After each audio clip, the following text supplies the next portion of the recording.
దేవుని నామానికి మహిమ ప్రభావములు కలుగును గాక. గడిచిన దినములంతా కూడా ప్రభు తన కృపలో మనందరినీ కూడా క్షేమకరముగా కాపాడి, మంచి ఆరోగ్యములనిచ్చి మరి యొక్క పునరుద్ధరణ దినము క్రిస్మస్ ముందటి ఆదివారమును ధ్యానం చేయుటకు ప్రభు మనకు సహాయం చేసి ఉంటున్నాడు. ఈ యొక్క ఆదివారము మనము ధ్యానం చేయనై ఉన్నటువంటి అంశము మరణత, ప్రభువైన యేసు రమ్ము, మరణత ఓ లార్డ్ కమ్ అనేటువంటి అంశము మనము ధ్యానం చేస్తూ ఉన్నాం. ప్రార్థన పూర్వకంగా వాక్యములో ముందు కొనసాగుదాము. ప్రేమగల తండ్రి, మహోన్నతుడా, మీ ఘనమైన నామాన్ని బట్టి వందనాలు. ఈ సమయంలో మీ మాటలు మేము ధ్యానిస్తుండగా కృప చూపి మీ యొక్క ఆత్మ సహాయము నడిపింపు దయచేసి అయ్యా మీరే మాతో మాట్లాడమని యేసు నామమున ప్రార్థిస్తున్నాం తండ్రి, ఆమేన్. మంచిది. ప్రియమైనటువంటి వారలారా, ప్రియమైనటువంటి దేవుని సంగమా, మనము ఈ యొక్క క్రిస్మస్ ముందటి ఆదివారము మనము ధ్యానం చేస్తూ ఉన్నాము. మరణత, ప్రభు అయిన యేసు రమ్ము అనేటువంటి మాట. ఈ యొక్క మరణత అనేటువంటి మాట చూస్తే అరామీ పదము కింద మనం చూస్తూ ఉంటున్నాము. ఈ యొక్క మరణత అనేటువంటి మాటకు అర్థము ప్రభువు వచ్చుచున్నాడు, లేక ప్రభువు వచ్చి ఉన్నాడు, లేదా ప్రభువ రమ్ము అనేటువంటి అంశము. ఆ యొక్క మరణత అనే దానికి భావం మనం చూస్తూ ఉంటున్నాము. ప్రియులారా, మనము చూసినట్లయితే చదవబడినటువంటి ద్వితీయోపదేశ కాండము 18వ అధ్యాయము 15 నుంచి 22 వరకు మనం చదువుకొని ఉంటున్నాము. అదే విధముగా మొదటి కొరింథీయులకు రాసిన పత్రిక 16వ అధ్యాయం 13 నుంచి కూడా 24 వరకు మనం చదువుకొని ఉంటున్నాము. పరిశుద్ధ యోహాను సువార్త మొదటి అధ్యాయం మొదటి 14 వచనాలు మనం చదువుకొని ఉంటున్నాము. ఇక్కడ మనము గమనించినట్లయితే ప్రియమైనటువంటి దేవుని సంగమా, చూస్తే మోషే ద్వారా దేవుడు ఇక్కడ మాట్లాడుతున్నాడు. ఈ యొక్క 18వ అధ్యాయం మనం చూస్తే వీరు దేవునికి విరోధముగా నడుచుకొనవద్దని ప్రవక్త ద్వారా దేవుడు మోషే ద్వారా చెప్పడము, శకునము చూపించుకోకూడదు, అగ్నిగుండము దాటించకూడదు అని చెప్తూ మరలా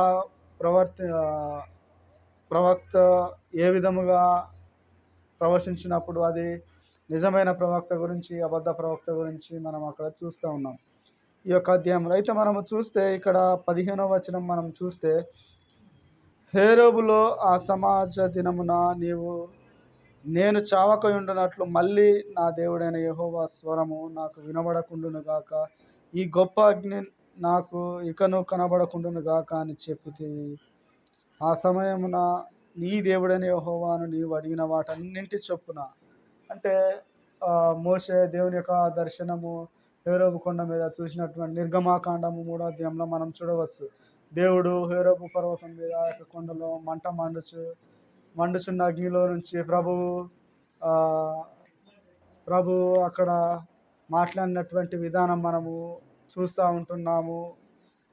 మరలా నేను చావకుండా ఉన్నట్లు, మరలా నేను ఆ యొక్క నా దేవుడని యెహోవా స్వరము వినబడకుండానట్లు, ఈ గొప్ప అగ్ని ఇకను నాకు కనబడకుండానట్లు అని చెప్పితివి కదా అని చెప్పి మోషే గురించి అక్కడ మాట్లాడడం మనం చూస్తా ఉన్నాం. ఆ సమయమున నీ దేవుడైన యెహోవాకు నీవు అడిగిన వాటన్నింటి చొప్పున, ఏదైతే నువ్వు అడిగావో దేవుణ్ణి మోషే, వాటన్నింటి చొప్పున అని చెప్పి దేవుడు ఇక్కడ చెప్తాను. నీ దేవుడైన యెహోవా నీ మధ్యను నీ దేవుడైన యెహోవా నీ మధ్యను నా వంటి ప్రవక్తను నీ సహోదరులలో నీ కొరకు పుట్టించును. ఆయన నా మాట వినును, నా మాట నీవు వినవలను అని చెప్తాను. అంటే నీవు అడిగిన మాట వాటన్నింటి చొప్పున నీ దేవుడైన యెహోవా నీ మధ్యను నా వంటి ప్రవక్తను నీ సహోదరులలో నీ కొరకు పుట్టించేదను. నీ యొక్క సహోదరుల నిమిత్తము, నీ యొక్క జనగం నిమిత్తము నేను పుట్టించేదను. ఆ మాట నీవు వినవలను. మరియు యెహోవా నాతో ఇట్లనను, వారు చెప్పిన మాట మంచిది అని చెప్పి అక్కడ మనం చూస్తూ ఉంటున్నాము.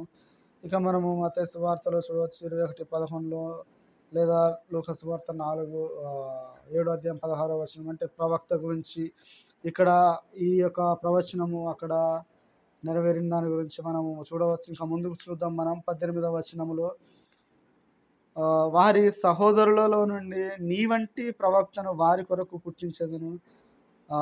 దేవుడు ఇక్కడ చెప్తాను, నీ సహోదరుడు నీ వంటి ఒక ప్రవక్తను ఇశ్రాయేలు జనాంగం గురించి నేను పుట్టించేదను అని చెప్పి దేవుడు ఇక్కడ మాట్లాడుతూ ఉన్నాడు. ఇంకా చూస్తే అతని నోట నా మాట ఉంచుదును, నేను అతనికి ఆజ్ఞాపించినది యావత్తు అతడు వారితో చెప్పును. అతడు నా నామమున చెప్పు నా మాటలు వినిన వాటిని దానిని గూర్చి నేను విచారణ చేసేదను. వినని వానిని దాని గురించి విచారణ చేశాను. వినేవారి గురించి వింటర్ నేను ఎవరినైతే పంపిస్తా ఉన్నానో అతడు నా గురించి నేను ఆజ్ఞాపించినది తెలియపరుస్తాడు. నేను నా పంపించినటువంటి కుమారుని ద్వారా ఎవరైతే ఆ యొక్క మాటలు వినరో వాటిని గురించి నేను విచారించేదను అని చెప్పి దేవుడు తెలియపరిచినటువంటి విధానం మనం చూస్తాం. పరిశుద్ధ యోహాను సువార్త 7-6 వచనంలో కూడా మనము చూడవచ్చు. 7వ అధ్యాయం 6వ వచనంలో అక్కడ మనం చూస్తే యేసు నా సమయము 7వ అధ్యాయము 6వ వచనం నా సమయము కనురాలేదు, ఆ సమయము సిద్ధంగానే ఉన్నది, లోకము మిమ్మల్ని ద్వేషించాలి. యోహాను సువార్త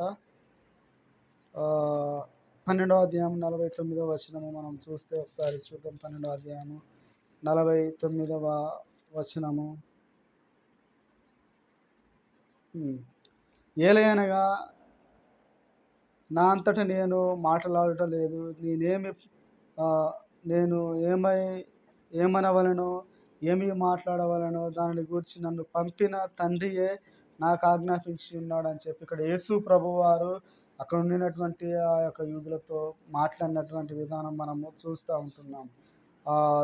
నేను ఏది పలకవలసినదో, నేను ఏమి చెప్పవలసినదో, నేనేమి వారికి బోధించవలసినదో దాని గురించి తండ్రి నాకు చెప్పి ఉన్నాడు, నేను ఆజ్ఞాపించినది అతడు మీకు బోధించునని చెప్పి ఇక్కడ మనము ద్వితీయోపదేశ కాండంలో మనము చూస్తూ ఉంటున్నాం. అంటే యేసుక్రీస్తుని గురించినటువంటి యొక్క ప్రవచనము రాబోతా ఉన్నాడు.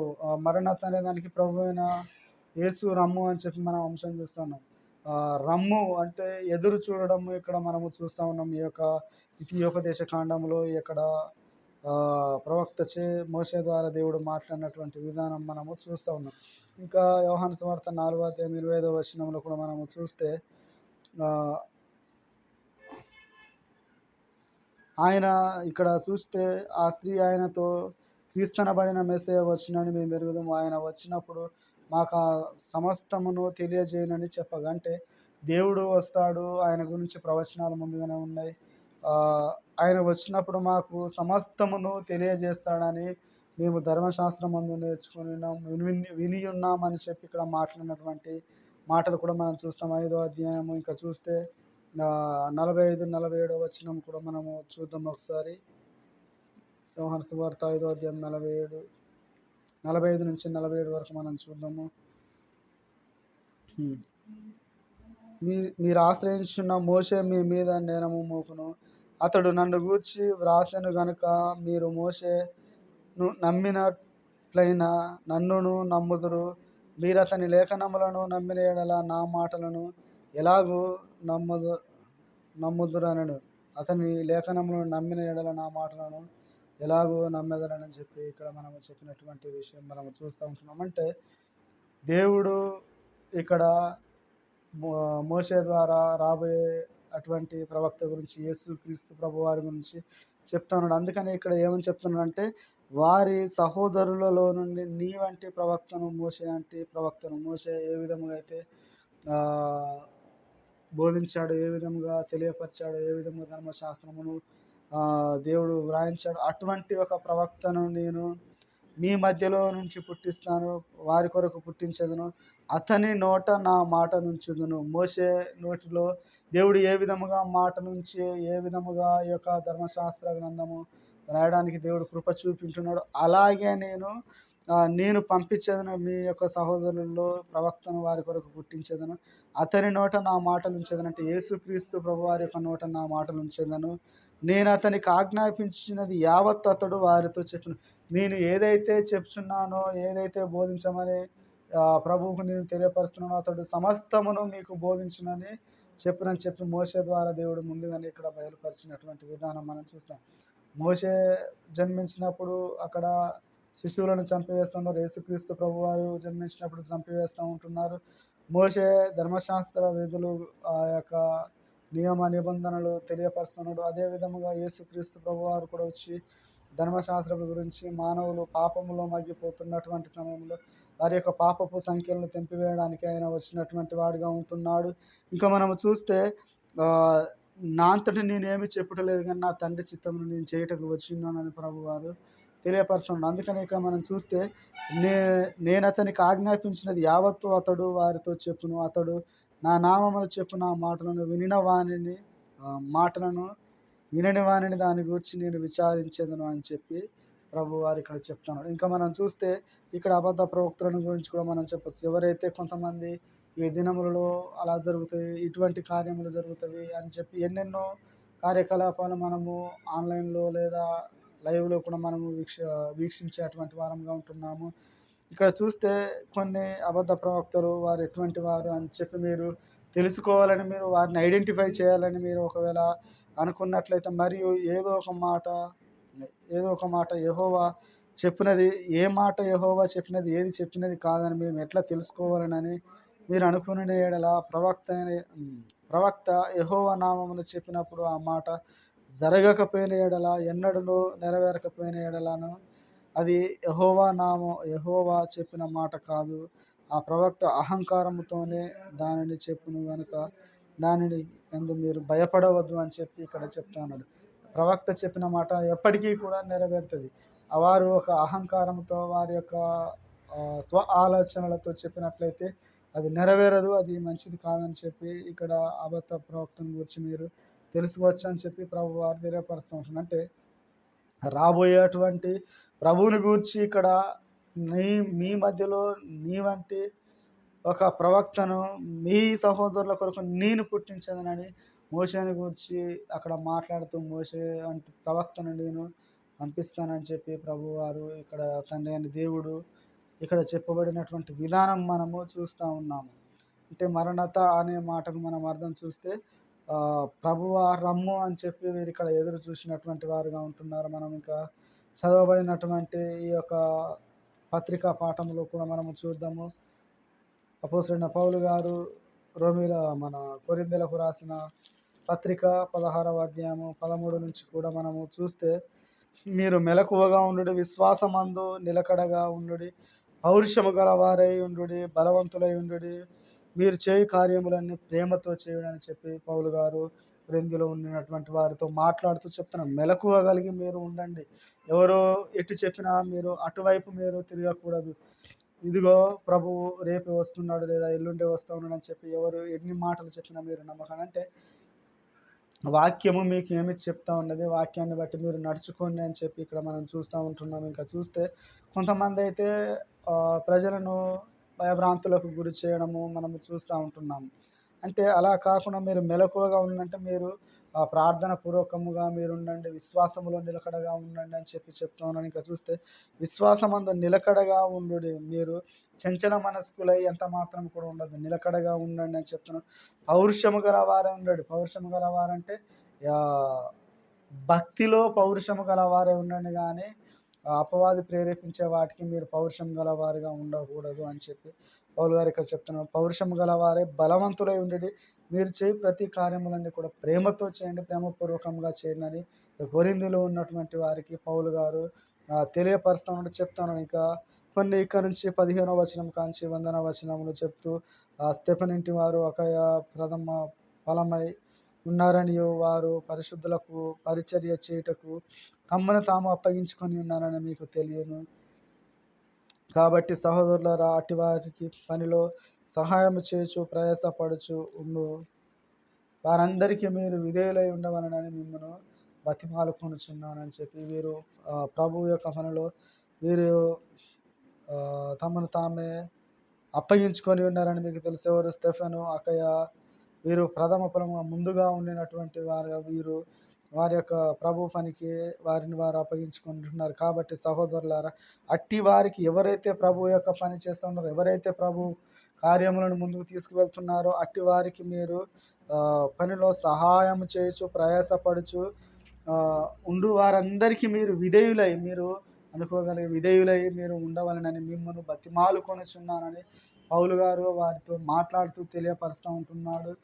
స్తెఫను, ఫుర్మానాతో అకయయు అనువారు వచ్చినందున సంతోషించున్నాము. మీరు లేని కొరత మీరు నాకు తీర్చి నా ఆత్మలను మా ఆత్మలకును సుఖము కలగజేసి గనుక అటు వారిని సన్మానించుడి, గౌరవించుడి అని చెప్పి తెలియపరుస్తూ, ఆసియాలో ఉన్న సంఘపు వారందరూ మీకు వందనములు చెప్తున్నారని చెప్పి ఈ యొక్క కొరింథీయులకు రాసిన ఈ యొక్క పత్రిక పౌలు గారు వారికి రాస్తూ తెలియపరుస్తూ ఉన్నాడు. కాబట్టి మనము చూస్తే ఇక్కడ ఈ యొక్క 22వ వచనంలో కూడా ప్రభువు వచ్చుచున్నాడంటే దానికి అర్థం మరణత అని చెప్పి మనం చూస్తూ ఉంటున్నాము. ఇవన్నీ చెప్తూ 100వ వచనంలో చెప్తూ లాస్ట్‌కి ఏమని చెప్తున్నాడంటే ప్రభువైన యేసు క్రీస్తు కృప మీకు తోడై ఉండును గాక, క్రీస్తు యేసునందలి నా ప్రేమ మీ అందరితో ఉండును గాక అని చెప్పి పౌలు గారు ఈ యొక్క కొరింథీలో ఉండినటువంటి వారితో మాట్లాడుతూ ఈ యొక్క ఉత్తరం రాసినటువంటి విధానం మనము చూస్తూ ఉంటున్నాము ఈ యొక్క పత్రిక. ఇంకా మనము చూస్తే కూడా పరిశుద్ధ యోహాను సువార్త 1వ అధ్యాయము ఈ యొక్క భాగంలో కూడా చూస్తే బాప్తిస్మం ఇచ్చి యోహాను గారు ఇక్కడ అనేకమైనటువంటి సంగతులు మాట్లాడుతూ తెలియపరుస్తూ ఉంటున్నాడు. అది మనం చూస్తే ఆది యందు వాక్యం ఉండెను, వాక్యము దేవుని యొద్ద ఉండెను. ఆది ఏంటంటే పూర్వం ముందుగానే ఏముందంటే ఆది యందు మొట్టమొదటిలోనే వాక్యం ఉండెను, వాక్యము దేవుని యొద్ద ఉండెను, వాక్యమే దేవుడై ఉండెను. ఆ యొక్క వాక్యమే దేవుడై ఉండెను. ఆ వాక్యమే ఇప్పుడు మన మధ్యలో ఈ యొక్క దేవుడు మన మధ్యలో ఉండినటువంటి విధానం మనము చూస్తాం. వాక్యమే దేవుడై ఉన్నాడు. దేవుడు ఎక్కడున్నాడు అని చెప్పి నీవు ఎక్కడికో తిరగవలసినటువంటి అవసరం ఎంత మాత్రము కూడా లేదు. ఎవరో ఎన్నో ప్రలోభాలు పెడితే నువ్వు ఎక్కడికి పడితే అక్కడికి వెళ్ళడానికి వీలు లేదు. వాక్యము దేవుడే నీతో ఉన్నాడని చెప్పి ఇక్కడ యోహాను గారు తెలియపరిచిన ఆది యందు వాక్యం ఉండెను, వాక్యము దేవుని యొద్ద ఉండెను. అప్పుడు దేవుని యొద్ద ఉండెను, ఇప్పుడు మాత్రం వాక్యమే దేవుడే ఉండెను. ఆ వాక్యము మన మధ్యలో కృపా సత్య సంపన్నుడిగా ఉన్నట్టు మనం చూస్తాం. ఆయన ఆది యందు దేవుని యొద్ద ఉండెను, సమస్తమును ఆయన మూలముగా కలిగాను. సమస్తమును ఈ యొక్క భూమి మీద ఏదైతే ఉన్నదో, ఏదైతే కలిగి ఉన్నదో అదంతా కూడా దేవుని మూలముగా కలిగి ఉన్నది ఏదియు ఆయన లేకుండా కలగలేదు. ఈ యొక్క లోకములో ఏదైతే కలిగి ఉన్నదో, ఏదైతే చేయబడి ఉన్నదో అదంతా కూడా ఆయన ద్వారానే చేయబడి ఉన్నది. కలిగి ఉన్నది ఏది కూడా ఆయన లేకుండా కలగలేదు. ఆయనలో జీవం ఉండను, ఆ జీవము మనుషులకు వెలుగై ఉండను. దేవునిలో జీవం ఉన్నది, ఆ జీవము మనుషులకు వెలుగై ఉండను, కానీ చీకటి దానిని గ్రహింపకుండెను. చీకటిలో నడుచున్నటువంటి వారు దానిని గ్రహింపకుండా ఉన్నారు అని ఇక్కడ యోహాను గారు తెలియపరుస్తూ ఉంటున్నాడు. ఇంకా కిందికి చూస్తే కూడా దేవుని యొద్ద నుండి పంపబడిన ఒక మనుషుడు ఉండెను, అతని పేరు యోహాను. అతని మూలముగా అందరూ విశ్వసించినట్లు అతడు వెలుగును గూర్చి సాక్ష్యం ఇచ్చుటకు సాక్షిగా వచ్చెను. అతడు వెలుగై ఉండలేదు కానీ ఆ వెలుగును గూర్చి సాక్ష్యం ఇచ్చుటకు అతడు వచ్చెను. ఆ వెలుగును గూర్చి సాక్ష్యం ఇచ్చుటకే వచ్చి ఉన్నాడు కానీ తాను వెలుగు కానే కాదు. ఈ రోజులలో మనం చూస్తే కొంతమంది మా ద్వారానే సమస్తము జరుగుతాయి, మా ద్వారా మా యొక్క చర్చికి వస్తేనే ఇటువంటి కార్యక్రమాలు జరుగుతాయి, మా చర్చిలో ఉంటే కొన్ని జరుగుతాయి అని చెప్పి కొంతమంది చెప్పడము. నాకు తెలిసిన ఒక పాస్టర్ గారు కూడా మా యొక్క చర్చికి మీరు తప్పనిసరిగా 7 వారాలు వచ్చినట్లయితే మీకు అనుకోని రీతిగా అద్భుత కార్యాలు జరుగుతాయి, మా చర్చిలో మొత్తం దీవెనే ఉన్నదని చెప్పి అటువంటి సేవకులను కూడా మనము చూడవచ్చు. అంటే ఇటువంటి విధాము కలిగి మా చర్చి నా దగ్గరికి వస్తే మీకు సమస్తము కూడా జరుగుతాయి అంటే వారి యొద్దకు నడిపించుకుంటున్నారు కానీ వారిని దేవుని యొద్దకు ఎంత మాత్రం కూడా నడిపించడం లేదు. ఇక్కడ యోహాను గారు ఆ వెలుగు ఏదైతే ఉందో దాని గూర్చి సాక్ష్యం ఇచ్చుట కొరకు వచ్చి ఉన్నాను కానీ తాను వెలుగై ఉండలేదు అని చెప్పినటువంటి మాటలు మనం చూస్తాము. ఇంకా చూస్తే నిజమైన వెలుగు ఉండేది అది లోకములోనికి వచ్చును, ప్రతి మనుషుని వెలిగించుకుంటూ ప్రతి ఒక్కరిని రక్షణ మార్గంలోనికి నడిపించుకుంటూ వచ్చును అని చెప్తా ఉన్నాడు. ఇంకా చూస్తే ఆయన లోకములో ఉండెను, లోకం ఆయన మూలముగా కలిగను కానీ లోకం ఆయనను తెలుసుకొనలేదు. ఇప్పుడు మనం చూసినట్లయితే ఈ యొక్క మైకు మన మధ్యలో మనం ఇప్పుడు మాట్లాడుతుంటే మనకు వినిపిస్తుంది కదా. దీనిని ఒక వ్యక్తి కనుగొనిన సమయంలో మనమందరం కూడా ఉన్నాము. తను కూడా మన మధ్యలో ఉండినప్పుడు ఈ యొక్క మైకునే చూసి మైకునే గణపరుస్తూ ఉన్నాం కానీ అరే ఎంత ఆశ్చర్యము, ఈ యొక్క మైకు ద్వారా మనం మాట్లాడితే ఈ యొక్క వినికిడి శబ్దము ప్రతి ఒక్కరికి వినిపిస్తూ ఉన్నది. ఇది ఎటువంటి వ్యక్తి తయారు చేశాడనే తనను గూర్చి ఆలోచన చేయకుండా ఏమాత్రం కూడా అంటే ఇంత గొప్ప నాలెడ్జ్ ఏ విధముగా వచ్చినది అని చెప్పి తనను గూర్చి ఆలోచించకుండా ఏమి చేయకుండా ఉండేటువంటి వారుగా ఉంటారు. కానీ ఇక్కడ మనం చూస్తే ఆయన లోకంలో ఉండెను, లోకం ఆయన మూలముగా కలిగెను గాని లోకం ఆయనను తెలుసుకోదు. దీన్ని తయారు చేసినటువంటి వ్యక్తిని మనం తెలుసుకోము. దీన్ని వాడతాం. అలాగే దేవుడు ఈ లోకాన్ని కలుగజేసి లోకములో ఉన్నాడు కానీ లోకం ఆయనను గ్రహింపక, తెలుసుకోక అందరూ వారి యొక్క పనులలో నిమగ్నమైపోయి ఉంటున్నారు. ఇంకా మనము చూస్తే కూడా తెలుసుకొనలేదు. ఆయన తన స్వకీయుల యొద్దకు వచ్చెను. ఆయన స్వకీయులు ఆయనను అంగీకరింపలేదు. వారి యొద్దకు వచ్చాడు కానీ వారందరూ కూడా తనను అంగీకరింపక అతన్ని ప్రభువుని సిలువ వేసినటువంటి విధానం కూడా మనం చూస్తూ ఉంటున్నాము. అంగీకరింపలేదు. ఇంకా తనను ఎందరు అంగీకరించారో వారందరికీ అనగా తన నామమునందు విశ్వాసముంచు వారందరికీ దేవుని పిల్లలగుటకు ఆయన అధికారము అనుగ్రహించను. ఎవరెవరైతే ఆయనను విశ్వసించి ఆయనను నమ్మి ఉన్నారో వారందరూ కూడా ఆయన యొక్క పిల్లలగుటకు ప్రభువు అనుగ్రహించుంటున్నాడు. నా యొద్దకు వచ్చేవారిని నేను ఎంత మాత్రము కూడా ఎంటివేయను అని చెప్పి ప్రభువు వారు తెలియపరుస్తున్నారు. అంటే నా యొద్దకు వచ్చి వారందరూ కూడా నేను ఆయన పిల్లలగుటకు ఆయన అనుగ్రహించను అని చెప్పి మనం చూస్తూ ఉన్నాం. వారు దేవుని వలన పుట్టిన వారే కానీ రక్త మాంసములను శరీరేచ్ఛములను మనసేచ్ఛములను పుట్టిన వారు కానే కారు. ఆ వాక్యము శరీరధారి అయి కృపాసత్య సంపూర్ణుడుగా మన మధ్య నివసించను. తండ్రి వలన కలిగిన అద్వితీయ కుమారుని మహిమలే మనము ఆయనను మహిమ కనుగొంటిమి. ఆ యొక్క వాక్యము కృపాసత్య సంపూర్ణుడుగా 14వ వచనం చూస్తే కృపాసత్య సంపూర్ణుడుగా మన మధ్య నివసించను. తండ్రి వలన కలిగిన అద్వితీయ కుమారుని మహిమ వలె మనము ఆయన మహిమను కనుగొంటిమి అని చెప్పి మనం చూస్తూ ఉంటున్నాం. అంటే ఆ యొక్క వాక్యము కృపాసత్య సంపూర్ణుడిగా ఆయన శరీరధారి వచ్చి ఉండి ఉంటున్నాడు. తాను రాబోయే దాని గురించి ముందుగానే అక్కడ మనము మోషే ప్రవచనములు మనం చూస్తూ ఉంటున్నాము. ఇక్కడ వచ్చి ఉన్న దాని గురించి చూస్తూ ఉన్నాం. మరలా యోహాను సువార్త 14వ అధ్యాయములో కూడా ఏమని చెప్తున్నట్టు నేను వెళ్ళి మీ కొరకు నివాసములు సిద్ధపరచేదను, నేనుండు స్థలంలోనికి నేను మిమ్మల్ని తీసుకొని పోతా ఉన్నానంటే మరలా రాబోయే దాని గురించి కూడా ఇక్కడ ప్రభు వారు తెలియపరిచినటువంటి విధానం మనం చూస్తూ ఉన్నాం. అంటే ప్రభు మరలా రాబోతా ఉన్నాడు కనుక మనమందరం కూడా ఆయన యొక్క రాకడ కొరకు మనము సిద్ధపడేటువంటి వారముగా ఉండాలి. మనమందరము కూడా సిద్ధపడాలంటే ఈ యొక్క వాక్యము మనము గైకొని వాక్యముకు విధేయత కలిగి ఆయన యొక్క ఆత్మ నడిపింపులు నడుస్తూ ఆయనను మహిమపరుస్తూ జీవించేటువంటి విడులముగా మనం అందరం కూడా ఉండాలి. ఆత్మ మనల్ని బలపరిచి నడిపించేటప్పుడు ఆత్మను మనము గెంటి వేయకుండా మనము నేర్చుకునేటువంటి వారముగా ఉండాలని చెప్పి ప్రభు జ్ఞాపకం. మరణత అనే మాటకు మనం చూస్తే ప్రభువు వచ్చుచున్నాడు, రాబోతా ఉన్నాడు, లేదంటే ప్రభువు వచ్చి ఉన్నాడు, ఇదివరకు వచ్చి ఉన్నాడు, ఇప్పుడు ప్రభువు వచ్చుచున్నాడు అంటే రాబోతా ఉన్నాడు, లేక ప్రభువా రమ్ము అనేటువంటి అర్థం మనం చూస్తూ ఉన్నాము. ప్రభు వచ్చుచున్నాడు కనుక మనమందరం కూడా ఈ యొక్క క్రిస్మస్ సీజన్లో ఉంటున్నాము. ప్రభు మనందరి కొరకు వచ్చి ఉన్నాడు 2024 సంవత్సరముల క్రితమే. దాని గురించి మనము స్వార్థ చేస్తూ ఉంటున్నాము. మరలా ఆయన రాబోతా ఉన్నాడు. ఆయన యొక్క రాకడ కొరకు సిద్ధపడాలి. మనము సంఘముగా ఉన్న వారమైనా బయట దేవుని తెలుసుకున్నటువంటి వారైనా దేవుని తెలుసుకుని ఆయన యొక్క రాకడ కొరకు సిద్ధపడి ఈ యొక్క కృపాసత్య సంపూర్ణుడుగా ఆయన ఆయన వాక్యం శరీరధారి కృపాసత్య సంపూర్ణంగా మన మధ్య నివసించను.